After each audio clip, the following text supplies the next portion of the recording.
Hi, today I'm talking about LeetCode problem 558, the logical OR of two binary grids represented as QuadTrees.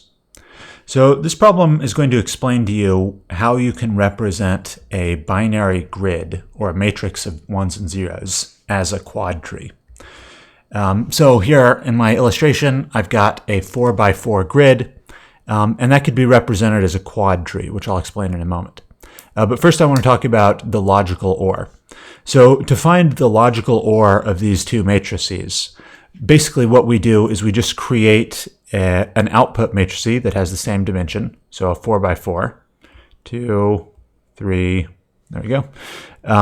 And in each cell, we put the OR of the corresponding cells. So this cell right here is 0, 0, 2, 3. So in the cell 0, 0, we would just put the OR of the values from grid 1 and grid 2. So 0 or 1 is, of course, 1. And then we just go on like that. So you see the upper row in the first one is all zeros. The upper row in the second one is all ones. Of course, it's going to be like this. And 0 or 0 is 0. And then, 1 or 1 is also 1. So we can create the logical OR of two grids that way. But that's not quite what the problem is asking us to do. Instead, it's saying the grids are going to be represented as quad trees. And a quad tree is a lot like a binary tree, but instead of having 2 children, the quad tree has 4 children. So how do we represent a grid as a quad tree? They explained that algorithm, and what you do is you take the grid and you ask, are all the numbers in this grid the same? If they are, what you would do, so suppose everything in my grid here, suppose every number was a 1. Well, then what I would do is I'd just return a single node, a leaf node, with a 1. And if everything was a 0, then it would be 0. Okay, but of course everything isn't the same. So what do I do if everything is not the same? What I do is instead of a leaf node, I create an internal node with 4 children. And the children are going to correspond to performing the same process that I'm describing right now with quadrants of the original grid. So I'm going to divide my original grid into 4 quadrants. And because the grids are guaranteed to be square, each of the 4 quadrants is going to be equal because we're dividing it into 4 equal parts. And so now we're just going to go top left, top right, bottom left, bottom right. We're just going to go through these 4 quadrants, and we're going to perform the same operation. We're going to say, is everything the same? Well, in the top left, it is. So remember, that means we create a leaf node with a value that matches it. In the top right, everything is the same. It's a 0. In the bottom left, everything is not the same. It is, split. So we're going to follow the exact same process I just described. We're going to divide the bottom left into another set of 4 quadrants. And we're going to create an internal node here for bottom left. And that will have 4 children. And now it's divided enough that there's only 1 cell in the grid. So it has to be the same. So the top left of this guy is 1. The top right is 1. The bottom left is 0. The bottom right is 0. So that's good. And then bottom right, it's going to be a similar kind of thing. So not everything in the bottom right is the same. So we split that into quadrants. 1, 1, 1, 0. I don't really feel like I need to draw that, but I will because it's easy. 1, 1, 1, and 0. Okay, so that's how we turn a matrix into a quad tree. And now we can finally get to what the problem is asking us, which is we're going to have, I'm not going to bother doing the next quad tree correctly, but we're going to have 2 quad trees that each represent a matrix. And what we want to do is perform the logical OR operation for these two quadtrees that represent the binary matrix, so that our result, when we do it, should be the same thing as if we had performed the logical OR of two matrices. So when I say the logical OR, what I mean is, if we just number all the rows and columns, the 0, 0 position, so the 0, 0 position here, or with the 0 position there, should get populated into our output matrix. So 0 or 1 is 1, 1 or 1 is 1, 0 or 0 is 0. So that's what the logical OR means. So we want to produce the quadtree that would map to this matrices, or this matrix. A quadtree that would be equivalent to that matrix, if that makes sense. So when I was thinking about this, one thing I thought of, kind of an easy, trivial way to solve it would just be, okay, can I just convert a quadtree to a matrix, convert both my input quadtrees to matrices, and then do the OR of the two matrices, and then convert the matrix back to a quadtree. That's not a great solution because obviously it throws away the fact that I have this structure of the quadtree. So like if we were doing this in real life, there would be some reason why we were representing our data as quadtrees, and it would be dumb to just convert it from its current state into matrices to make the OR operation easier. It would be inefficient, I should say. And then, of course, it's also not possible because we know that the matrices are guaranteed to be square. We know they're guaranteed to be n by n, but we don't know what the n is. So, like, you can't figure that out. If every cell was the same value, then we'd just have a single leaf node with that value. But that could represent a 64 by 64 table or a 4 by 4. We don't know what it could represent anything. So we can't really convert it back out to the matrix because that means we don't know how many values this represents or how many values any of these things represent. So okay, we can't do the kind of cheating way that wasn't a good idea anyway. How else might we solve it? So like trees, binary trees and quadtrees have a property, really all trees, have a property that's something like a recursive substructure. And what that means is that the whole structure is a tree, but the tree is made up of other trees. So like the child is a tree. This child is a tree. This child, oops, let me get a different color. This child is a tree. But also this child, which is a tree, is made up of yet more trees. So it's got this recursive substructure. It's built of the same thing that it is. And so that property kind of implies to me as the programmer or as the problem solver that we can apply a recursive algorithm to solve it. And so thinking of the recursive algorithm, what I think is, or what I try to think of is, what is my base case? Like in what situations is it easy to solve this problem? In what situations do I know what the right answer is? And so I have this written somewhere in my whiteboard, but I don't see it. The easiest case is, what if we're finding the OR of two leaves? So we have a matrix that's entirely ones and a matrix that's entirely zeros. Well, we know that the OR of this is just the OR of those two values. So, okay, what if one of them isn't a leaf? Like, what if we have a leaf and 2, 3, 4 and a tree? How do we solve that? Well, there we can solve that by keeping the leaf and then ORing the leaf with each of the nodes, right? Because when we do that, we will recursively fall back into this base case where we eventually get to two leaves, and we know how to solve that. And you might wonder, well, what if one of these nodes is also a tree? Well, don't worry. Then that would mean we would just take that tree and go back into case 2 here. So like if we label the cases, case 1, case 2, if one of these guys was its own tree, or sorry, I should say like one of the leaf nodes that's not a tree is going to go recursively to case 1, where it will be solved.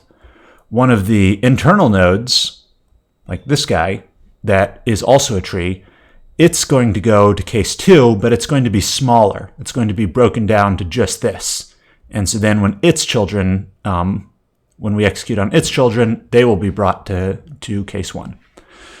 So we have case 1 and 2, and the other case is, what if they're both trees? So what if it's 1, 2, 3, 4, 4, ORed with a 1, 2, 3, 4. And there, what we do, this is almost true, and I'll explain the one exception. What we do in this case is we're just going to return an internal node, and its 4 branches will be mapped to calling the OR of this one and this one.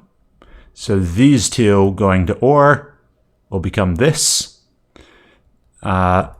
These 2 going to OR will become this. These 2, and so on.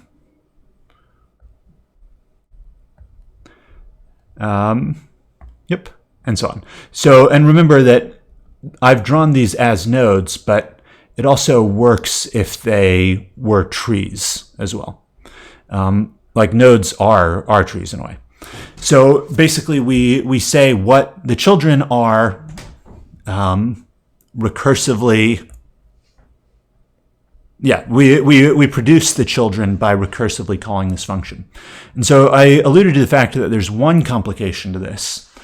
And that one complication is, what if all of the children values are the same? So what if all of these things are the same? That will produce an invalid state. Because if all of your children are the same, then you should be a leaf node with no children. So in order to handle that, what we do is we construct the children first, and then we just check to see, hey, wait, are these all the same? If they are all the same, then I'm just going to return an internal node with the same value that they all share.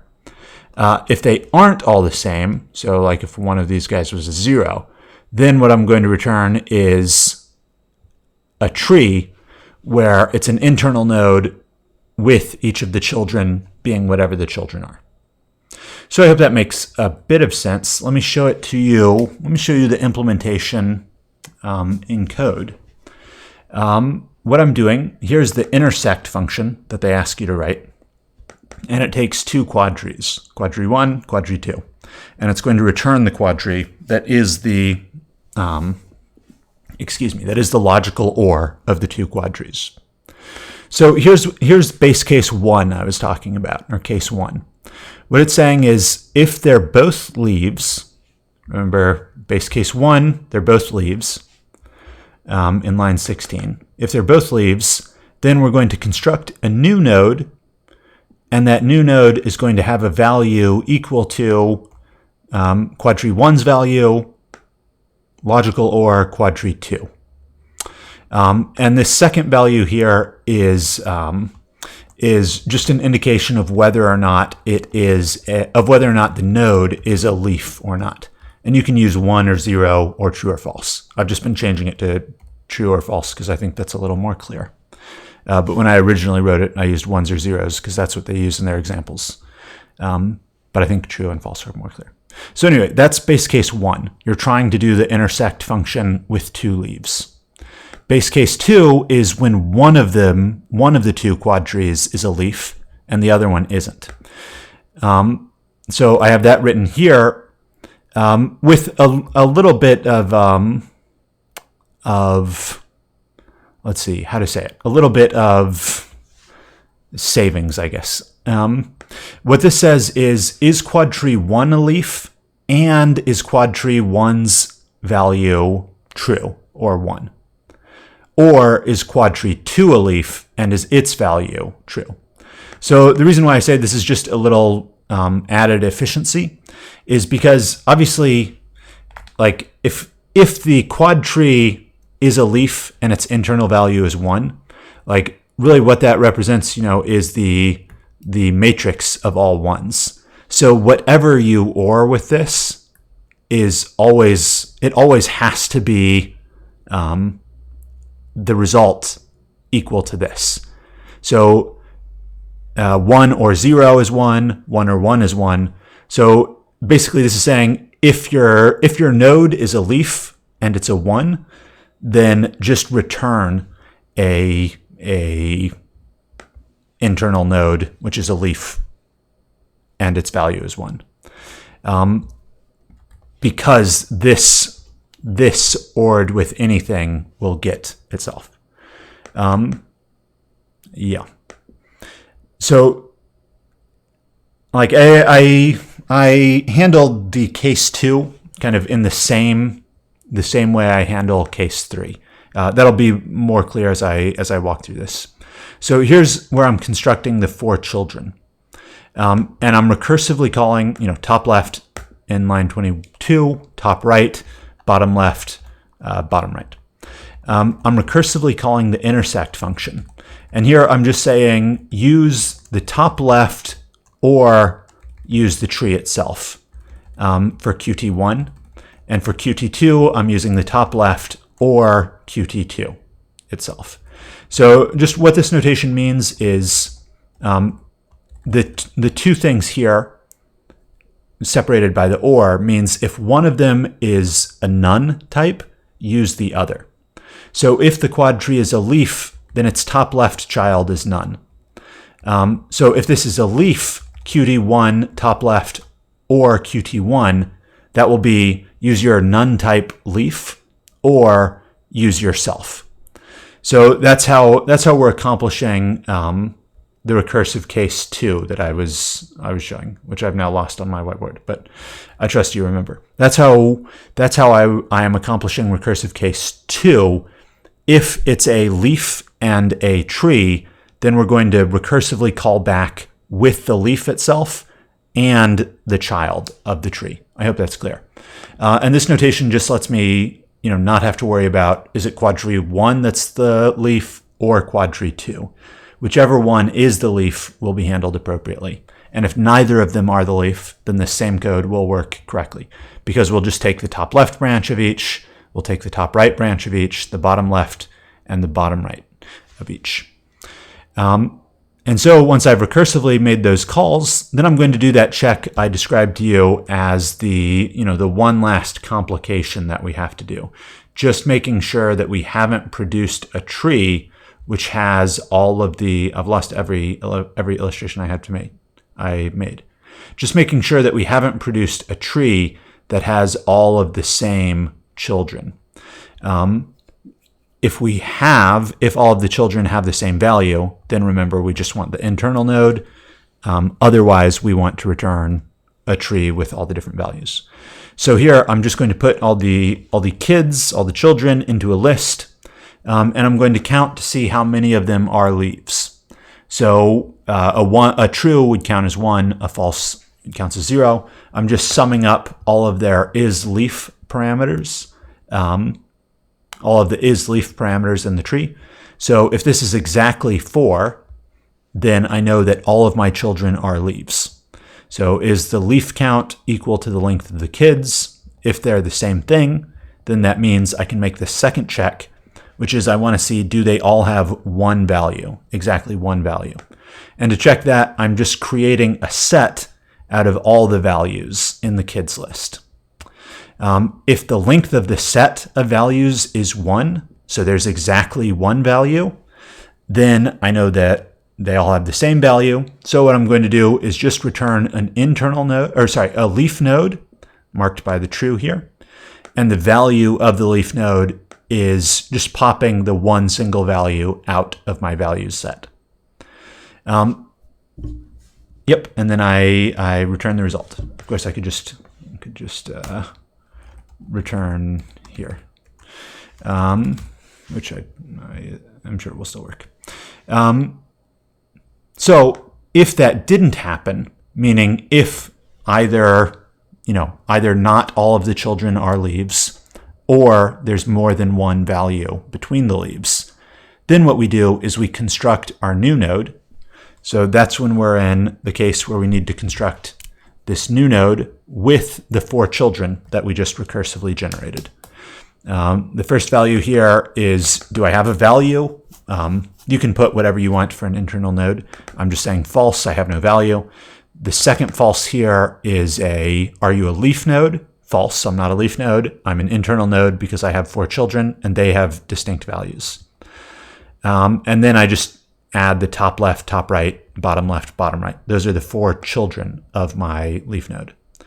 And so for test cases, what I've done is, this is one area I found a little difficult. It's tough to think about what QuadTrees are meaningful test cases and then turn them into QuadTrees that you can input to test your problem.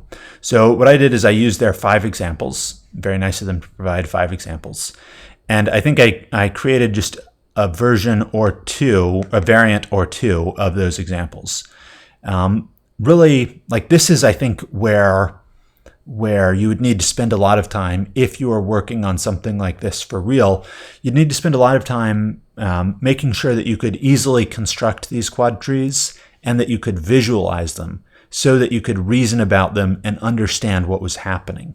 Because what I found is when I was trying to track down bugs in this code, that it was very frustrating because it was difficult for me, like especially without a debugger, just typing it in the browser here. It's difficult for me to figure out exactly what is going on. Exactly what is going on and where things might be going wrong. When I was solving this, I solved it originally yesterday evening, but my solution was at the time I thought my solution was pretty slow. It came back as something like 6th percentile for speed, and it was more complicated. And so I spent a lot of time trying to figure out what's the faster way to solve it. And this version that I have now is sometimes 68 milliseconds, sometimes 64 milliseconds. But that difference of 4 milliseconds is like, now it's 80 percentiles for speed. So that difference of 4 milliseconds is pretty huge. But it just means that everything is about, or that most solutions are about this speed, such that a minor fluctuation can take you from 54 percentile to 80 percentile. But anyway, the reason why I was going over this is because I also wanted to say that the number one thing that took me so long was I had a typo here. So I just copied and pasted this line. I just said, okay, I need to have 4 children. So I want to do 3, 4. I have no idea why it's copying that incorrectly. What I did was I wrote this line, the top left, and then I just copied and pasted it 4 times, and I made edits to it. Like, okay, this one is going to be top right, bottom left, bottom right. And when I was doing that, I neglected to change one of these top left values.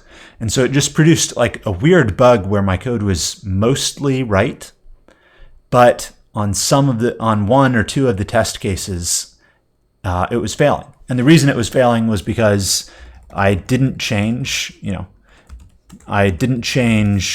one of these things. And because I couldn't visualize the test cases and I didn't have a debugger and I wasn't walking through what was happening, it was really hard for me to understand what had gone wrong. And so that's why I was saying a minute ago that I think what would be vitally important if you are working on something like this for real is that you would have those tools to visualize, to walk through, to debug.